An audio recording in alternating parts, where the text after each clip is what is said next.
The moment I first drove down Oakwood Lane, I knew this neighborhood was special. Mature trees lined the streets, their branches creating a natural canopy that dappled the sidewalks with patterns of sunlight and shadow. Children rode bicycles freely, neighbors chatted across neatly trimmed lawns, and there was a sense of security that I had been searching for since my divorce 3 years prior. My 10-year-old, Alex, pressed their face against the car window, eyes wide with excitement at the playground visible at the end of the street. "Is that going to be near our house?" Alex asked, pointing eagerly at the colorful playground equipment. I nodded, feeling a weight lift from my shoulders. After moving 3 times in 5 years, I was ready to give my child stability, a place to put down roots and make lasting friendships. Our realtor, Diane, had been transparent about the homeowners association from the beginning. "The HOA is strict but fair," she explained as we toured the modest 3-bedroom house that would soon become our home. "They keep property values high, which is why this neighborhood is so sought after." I signed the membership papers without much thought, a small price to pay for such a perfect location. The first HOA meeting I attended was held in the community center, a charming brick building adjacent to the playground. I arrived early, eager to meet my new neighbors and perhaps make some adult friends. That was when I first encountered Karen Winters. She stood at the front of the room, arranging papers with meticulous precision, her silver-streaked blonde hair pulled back in a tight bun that seemed to stretch her skin unnaturally. "You must be new," she said when she noticed me, her smile not quite reaching her eyes. "I am Karen Winters, HOA president for the last 6 years." She handed me a thick binder labeled Oakwood Lane Community Guidelines, her French-tipped nails tapping against the plastic cover. "Everything you need to know is in here. I suggest you familiarize yourself thoroughly." Something about her tone made me uncomfortable, but I brushed it off as first meeting jitters. Other neighbors began to arrive, and I noticed how they greeted Karen, with cautious nods rather than warm smiles. Their eyes seemed to hold something like warning, but I was too focused on making a good impression to pay proper attention. Our first month in the new house passed quickly. Alex enrolled in the local school and made friends almost immediately. I settled into my remote work routine, grateful for the peaceful environment and the sound of children playing outside rather than the constant traffic noise of our previous apartment. The first notice came exactly 32 days after we moved in. A white envelope slipped under our door contained a formal letter citing improper garbage bin placement and included a photograph of our trash can apparently 6 inches too close to the curb. I found it odd but made the adjustment without complaint.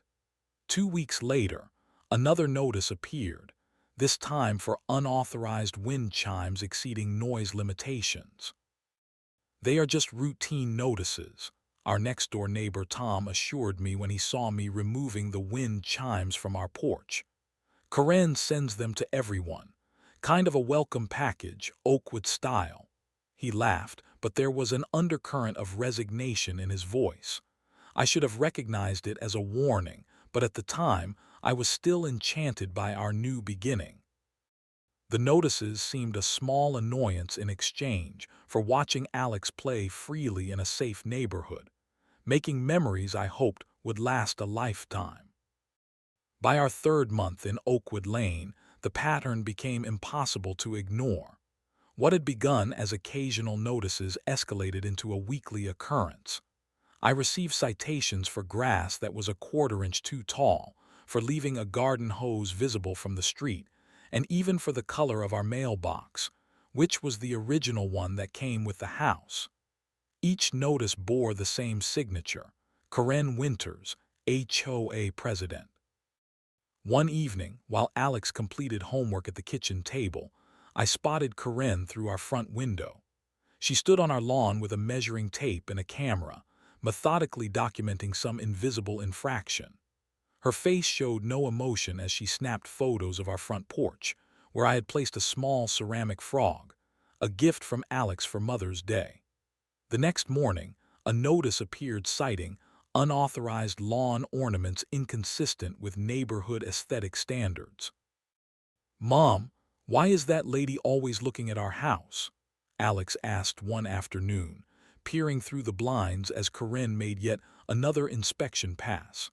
I noticed how my child no longer ran outside to play without first checking for Corinne's presence on the street. Alex had taken to playing in the backyard instead, away from Corinne's watchful eyes and constant criticisms. "She just takes the rules very seriously, honey," I explained, though words felt hollow even to my own ears. "Some people are like that." Alex nodded but remained by the window, small fingers parting the blinds just enough to keep watch. That was the first moment I felt true anger building, seeing my child developing anxiety in what should have been a carefree space. At the playground, I began noticing whispered conversations that stopped when I approached. One brave mother, Rachel, eventually confided in me during a playdate. "Karen has a history of targeting new families," she explained quietly, glancing around as if Karen might materialize at any moment. "Last year, the Patels moved out after just 6 months. They could not handle the constant harassment." "Does nobody ever stand up to her?" I asked, watching our children climb the jungle gym. Rachel sighed.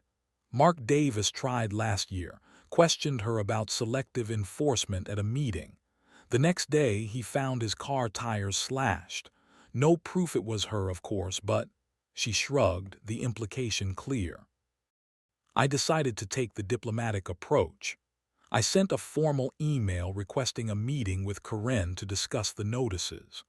Her response arrived promptly, suggesting a 15-minute slot during her office hours at the community center. I prepared carefully, bringing copies of all the notices and photographic evidence that other homes had similar violations, without receiving citations. Corinne arrived 15 minutes late for our scheduled meeting, immediately creating a power imbalance.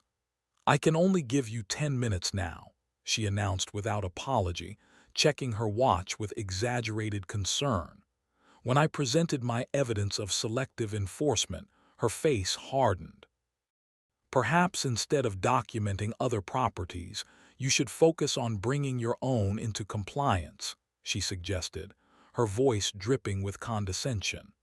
"As newcomers, you should understand that Oakwood Lane has standards that existed long before you arrived." "But the rules should apply equally to everyone," I countered, trying to maintain my composure. Corinne leaned forward, her smile tight and threatening. "I have lived in Oakwood Lane for 23 years. I know every bylaw, every covenant, and every exemption. Do you really want to challenge my authority on this matter?" I left that meeting with a sick feeling in my stomach. What had begun as minor annoyances now felt like targeted harassment. That night, I learned from neighborhood social media that 3 other families had moved in around the same time we did. None of them reported experiencing the same level of scrutiny. The realization that Corinne had singled us out, for reasons I could not fathom, left me feeling exposed and vulnerable in what I had hoped would be our forever home. Saturday mornings had become sacred in our household. No work, no school, just Alex and I enjoying our home without pressure or schedules. This particular Saturday dawned with perfect spring weather, clear blue skies, a gentle breeze, and temperatures that practically begged for outdoor play. Alex had been cooped up all week with standardized testing at school, and I could see the restless energy bursting to be free. "Can I please draw on the driveway?" Alex asked over breakfast, already reaching for the bucket of sidewalk chalk we had purchased the previous weekend. "I want to make a hopscotch court like the one at school." I hesitated briefly, thinking of Corinne and her endless regulations. I had reviewed the HOA bylaws thoroughly and found nothing explicitly forbidding sidewalk chalk, though I suspected Karen might invent a violation regardless. Looking at Alex's hopeful face, I made a decision. "Of course you can," I said firmly. "Just stay on our driveway and sidewalk, not on the street." The joy that spread across Alex's face erased any lingering doubt. My child deserved to be a child, to play freely without fear of arbitrary rules. While Alex gathered the chalk, I prepared a pitcher of lemonade, planning to sit on the porch with my book while supervising. This was how Saturday mornings should be. For nearly an hour, the only sounds were the scrape of chalk against concrete and Alex's occasional humming. The hopscotch court took shape, neat numbered squares in alternating colors, with a home space decorated with stars and swirls. I watched from my porch chair, taking photos to send to the grandparents, my heart full with simple contentment. "I need to grab more lemonade," I told Alex, standing up from my chair. "Keep going, it looks wonderful." Inside the kitchen, I refilled my glass and responded quickly to a text from my mother. It could not have been more than 2 minutes before I heard it, a sharp, angry voice outside followed by Alex's startled cry. My blood turned to ice. The glass slipped from my hand, shattering on the tile floor as I bolted toward the front door. The scene that greeted me would be forever seared into my memory. Alex was sitting on the driveway, knees pulled up defensively, tears streaming down a dirt-smudged face. Standing over my child, finger pointed like a weapon, was Karen Winters. Her face was contorted with rage, her normally perfectly coiffed hair falling loose around her reddened face. "This is vandalism of community property," Karen was shouting, her voice echoing through the previously peaceful morning.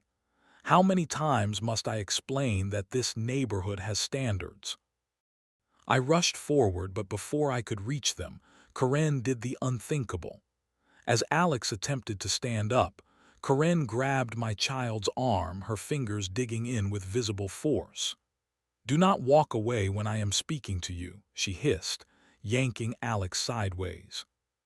The force of her grip caused Alex to lose balance. I watched in horror as my child fell, small hands scraping against the rough concrete, a cry of pain escaping as Karen continued her verbal assault, still gripping Alex's arm. "Let go of my child now." My voice came out as a growl, a sound I had never heard myself make before. The protective rage that flooded through me made my vision sharpen, every detail suddenly in high definition. The red marks forming on Alex's arm where Karen's fingers had dug in, the terrified expression on my child's face, the chalk dust now mixed with blood from scraped palms. Karen turned toward me, momentarily startled by my presence, but she did not release her grip on Alex. "Your child is defacing community property," she spat. "This kind of behavior is precisely why property values decline. I have documented everything." Only then did I notice the phone in her other hand, camera pointed at the chalk drawings. Something inside me snapped. I closed the distance between us in 3 long strides and placed myself between Karen and Alex. "Take your hands off my child right now," I demanded, my voice deadly calm despite the hurricane raging inside me.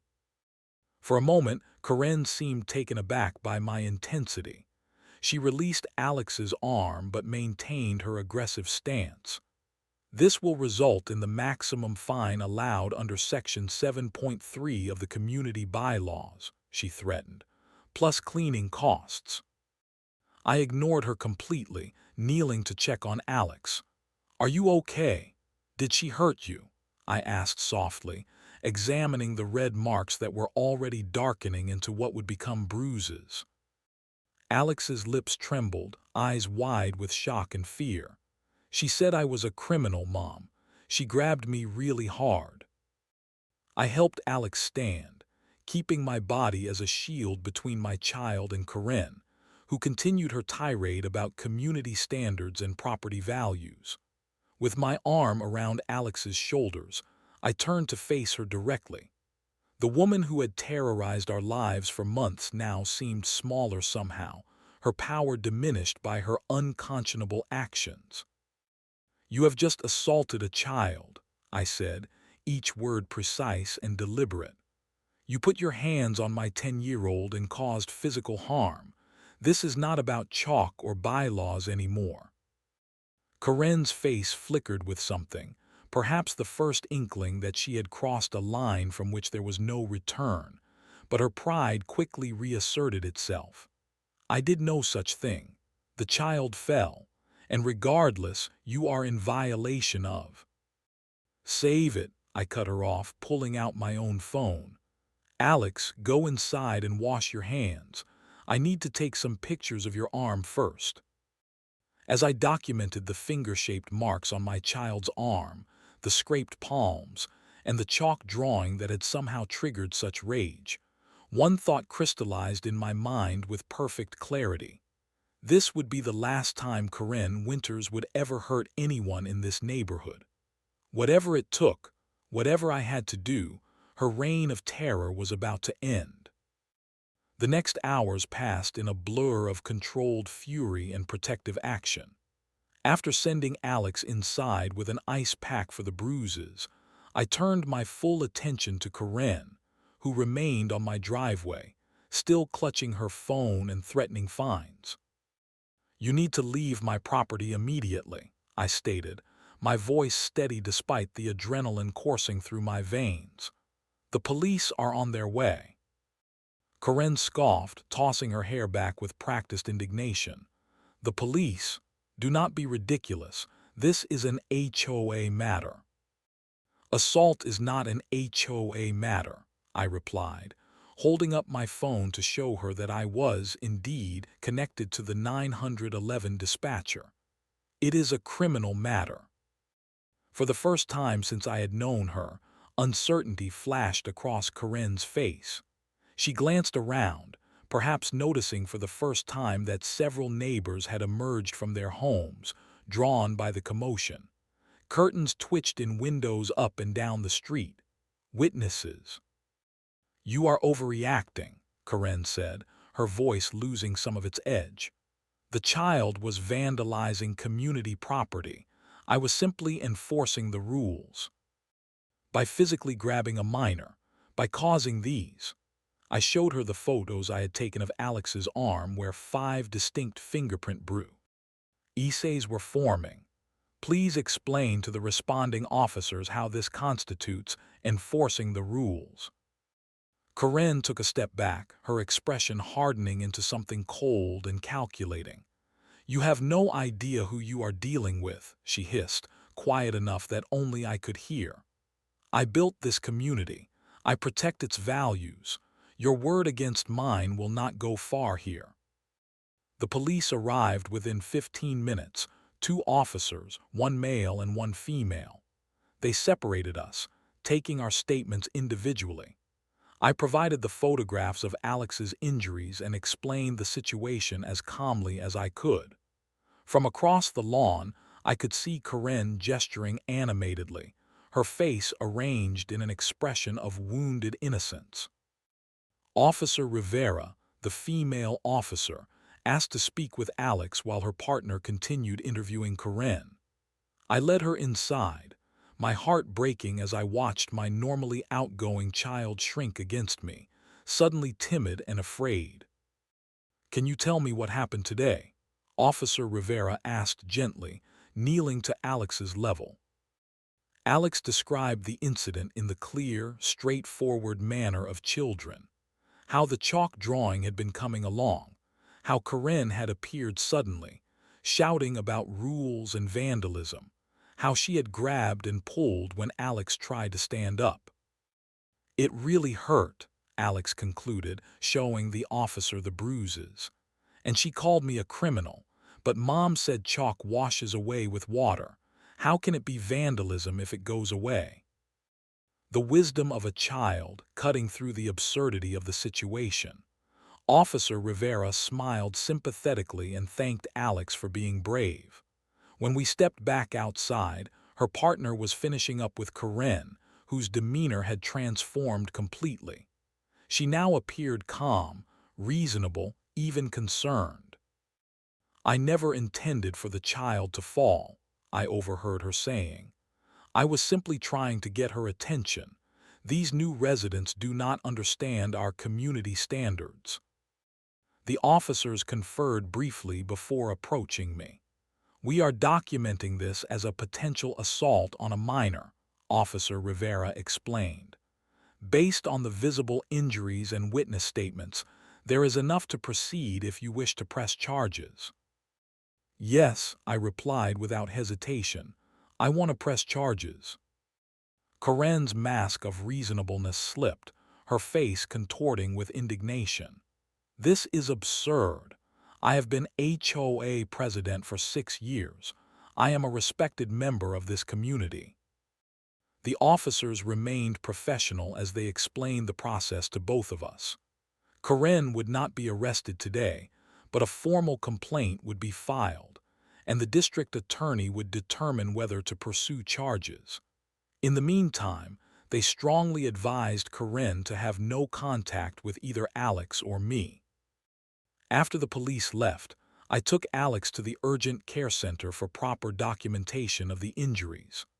The doctor who examined my child was thorough and kind, noting the fingerprint bruises on the arm, the scraped palms, and, most concerning to me, the anxiety that caused Alex to flinch when the doctor reached toward the injured arm. "These are consistent with an adult grabbing with significant force," the doctor confirmed, completing the medical report that would become part of our case. "I am also noting signs of acute stress response." In the days that followed, Alex refused to play outside. My once carefree child now checked windows before entering rooms, startled at the sound of car doors closing, and asked repeatedly if Karen was going to come back. The psychological damage was, in many ways, more painful to witness than the physical injuries. Meanwhile, Karen worked swiftly to control the narrative.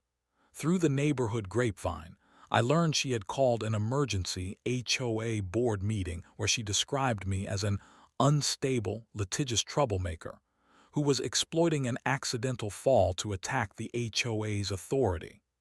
She circulated emails about my history of noncompliance and suggested my false accusations threatened the entire community's stability.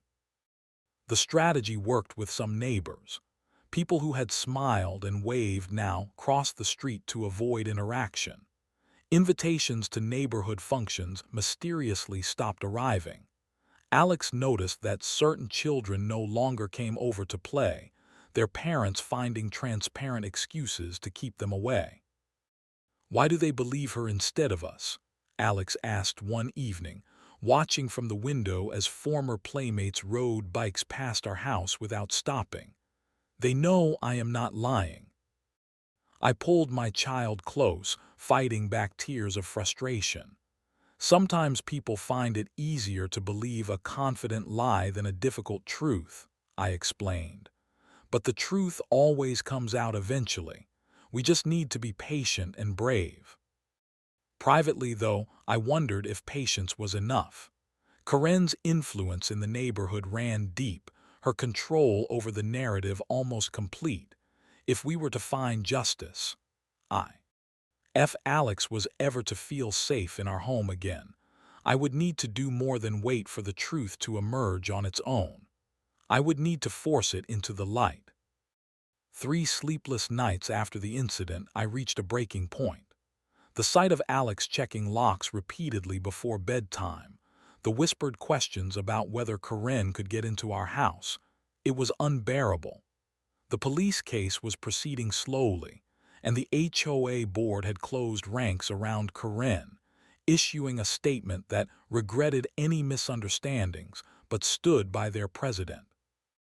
That night, after Alex finally fell asleep, I pulled out my laptop and began what would become my obsession for the next several weeks. I started with the HOA bylaws, reading every page of the dense document, noting inconsistencies and selectively enforced rules. I researched state laws regarding homeowners associations, assault charges involving minors, and legal precedents for HOA overreach. Post-it notes and index cards soon covered my dining room wall, a visual map of connections, violations, and possibilities. I requested copies of all HOA meeting minutes for the past 5 years, financial statements, and records of violations issued. When the board initially refused, citing administrative burden, I quoted the exact state statute requiring disclosure of such documents to homeowners. The files arrived 3 days later. The patterns emerged quickly. Karen had been systematically targeting certain households while ignoring identical violations from others, particularly those who served on committees or supported her initiatives. Financial records showed questionable expenditures approved without proper voting protocols. Most disturbing were the violation records. Dozens of families had received escalating fines for increasingly trivial infractions until they eventually sold their homes. I was deep into cross-referencing property records with violation histories when a soft knock came at my front door. It was nearly 10 p.m., and I approached cautiously, peering through the peephole. Margaret Ellis, an elderly woman from 3 doors down, stood on my porch, glancing nervously over her shoulder. "I am sorry to come by so late," she whispered when I opened the door. "But I saw your lights on, and I have been wanting to speak with you since what happened to your little one." I invited her in, offering tea which she accepted with trembling hands. Margaret had lived in Oakwood Lane for 27 years, she explained, long before Karen had moved in or the HOA had formed. "What she did to your child, it is not the first time," Margaret confided, her voice gaining strength as she spoke. 3 years ago, she confronted the Ray's family's teenage son about basketball in their own driveway. When he talked back, she slapped him across the face. "Did they report it?" I asked, adding this new information to my notes. Margaret shook her head sadly. "They were immigrants afraid of causing trouble. They moved away the next month, but I saw it happen. I have always regretted my silence." That conversation opened the floodgates. Over the next 2 weeks, neighbors began reaching out, first in whispers and sidelong glances at the grocery store, then in hushed conversations on my porch after dark. Tom and Sarah from next door shared how Karen had killed their landscaping project by lying about permit requirements. The Johnsons described finding their holiday decorations deliberately damaged after a dispute over Christmas lights. Most significant was Robert Chen, who served on the HOA board. He contacted me through a secure email, providing internal communications showing Karen had specifically instructed the architectural committee to scrutinize our home after I had questioned a violation notice at my second HOA meeting.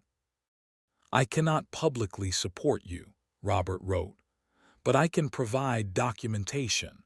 What she did to your child crossed a line that many of us have been afraid to acknowledge."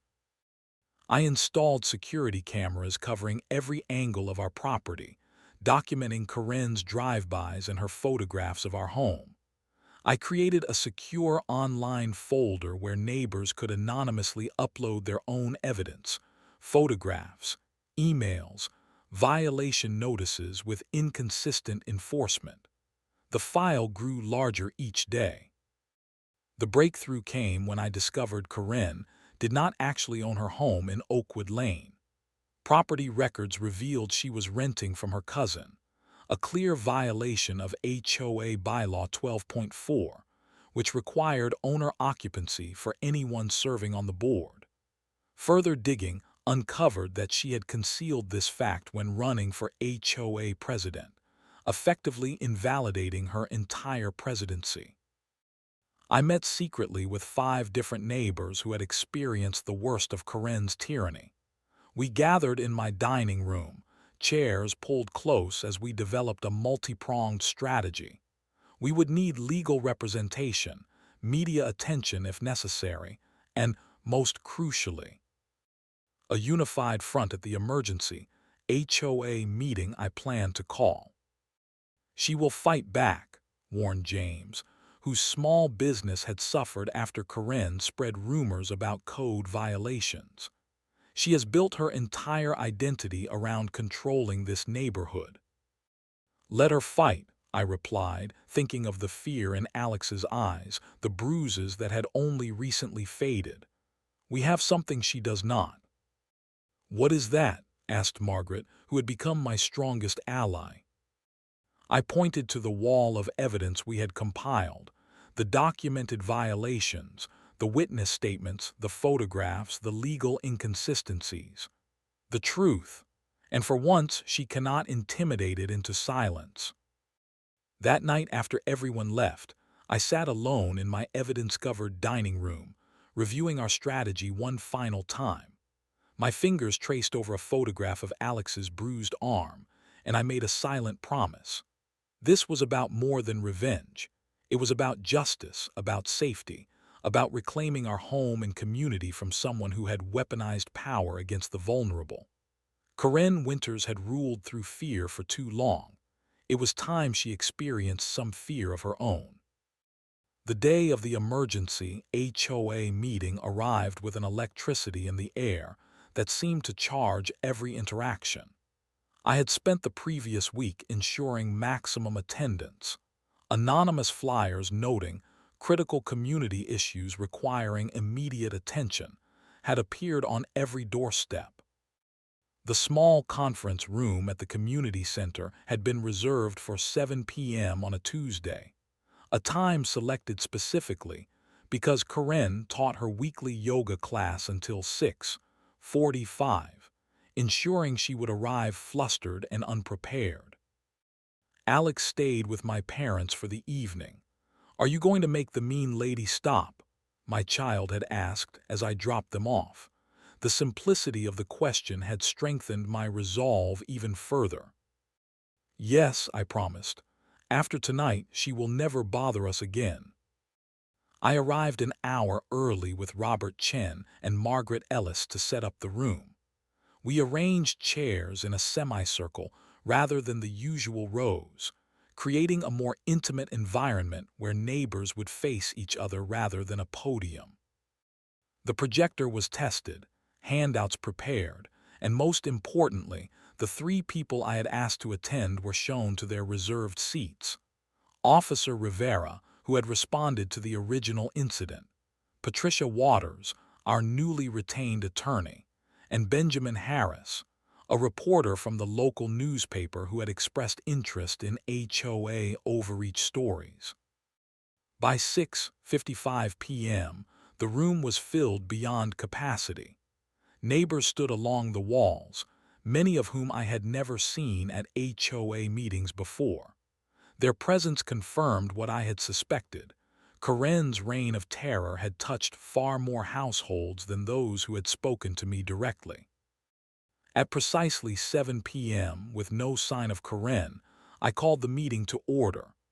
As a homeowner in good standing, I have requested this emergency session to address urgent concerns regarding HOA leadership and abuse of power. I began, my voice steady despite my racing heart. I had just begun outlining the agenda when the door burst open. Karen entered, her yoga mat still slung over her shoulder, her face flushed with either exercise or anger. Her eyes widened as she took in the unprecedented attendance, the altered room arrangement, and most significantly, the unfamiliar faces in the front row. "What is the meaning of this?" she demanded, striding toward the front. "Emergency meetings can only be called by the board president or a majority vote of the board." "Actually," I replied, sliding a document across the table, Bylaw Section 3.7 permits emergency meetings called by any homeowner with signatures from 20% of association members. We have signatures from 53%. Karen's eyes narrowed as she scanned the document. This is highly irregular. I was not properly notified of the specific topics to be discussed. The notification was delivered to your home 3 times, I countered. We have signed delivery confirmations.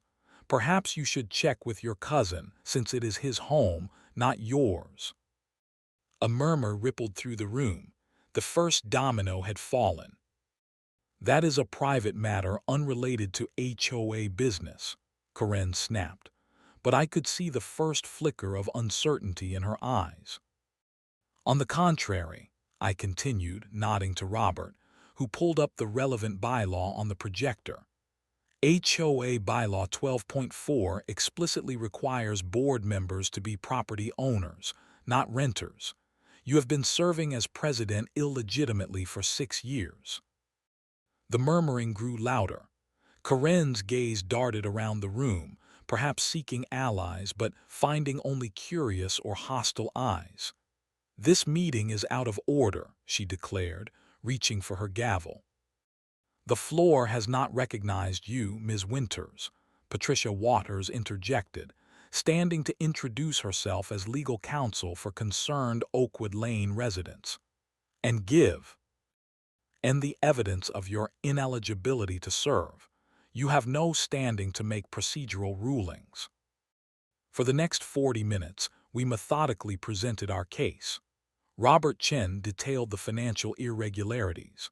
Margaret Ellis and 3 other long-term residents described the pattern of selective enforcement and intimidation. The projector displayed side-by-side photographs of identical violations. One fined heavily, one ignored completely, with the only difference being whether the homeowner had opposed Karen in the past. Throughout the presentation, Karen attempted to interrupt, her protests growing increasingly desperate as the evidence mounted. When she tried to dismiss the financial discrepancies as accounting errors, Benjamin Harris from the newspaper made careful notes. When she claimed enforcement had been consistent, resident after resident stood to share their contradictory experiences. Then came the moment I had been both dreading and waiting for. I stood and walked to the center of the room, my tablet in hand. "Beyond the procedural violations and abuse of power," I said, my voice now carrying an edge of barely contained emotion, "there is the matter of physical assault against a minor, my child." The room fell silent. I played the video that Margaret Ellis had provided, footage from her security camera that had captured the entire incident from across the street. The angle was clear enough to show Karen grabbing Alex, the fall, and Karen continuing to tower over my child while maintaining her grip on their arm. When the video ended, I displayed the medical report, the photographs of the bruises, and Officer Rivera stood to confirm the police report details. "This case has been referred to the district attorney for potential criminal charges," she explained to the stunned room. Karen's face had drained of all color.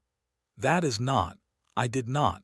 The video is misleading," she stammered, but her usual commanding presence had evaporated. "There are 7 other documented incidents of you making physical contact with residents during confrontations," I continued, displaying a timeline on the screen. 3 involved minors.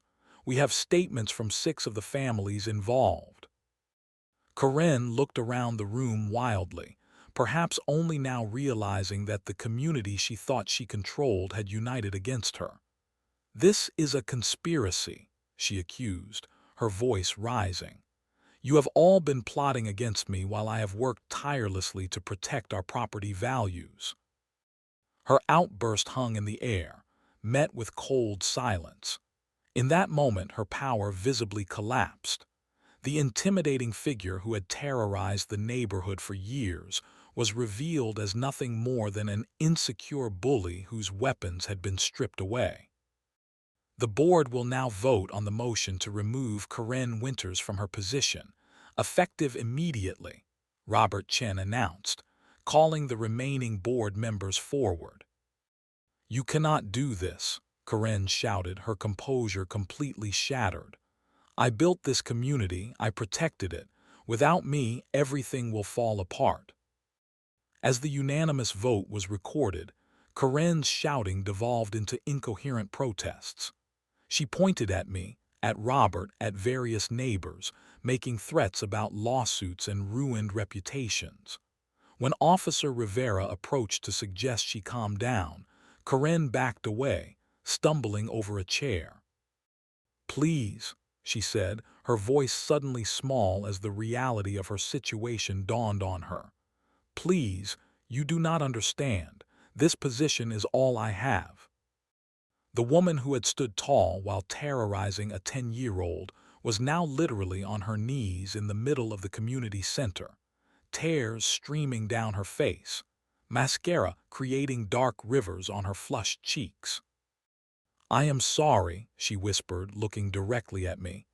"I never meant to hurt your child. Please do not press charges. Please do not do this. I will do anything." The room watched in stunned silence as the former tyrant crawled toward me, hands clasped in supplication, begging for mercy from the very people she had tormented for years. The power had shifted completely, the scales of justice finally balanced. I felt no joy in her humiliation, only a profound sense that the neighborhood could finally begin to heal. The weeks following the emergency meeting transformed Oakwood Lane in ways both visible and intangible. Most immediately, Karen Winters disappeared from community life entirely. Through the neighborhood grapevine, I learned she had moved in with relatives in another state while awaiting the court's decision on the assault charges. Her court date arrived on a rainy Tuesday in April. I sat in the courtroom alone, having decided that Alex should not have to relive the trauma through legal proceedings. Karen appeared drastically changed, her previously perfect appearance now subdued, her shoulders hunched as if carrying an invisible weight. When the judge accepted her plea deal, a misdemeanor assault, charge, 1-year probation, mandatory anger management classes, and 200 hours of community service, she nodded silently, never once looking in my direction. Outside the courthouse, her attorney approached me with an envelope.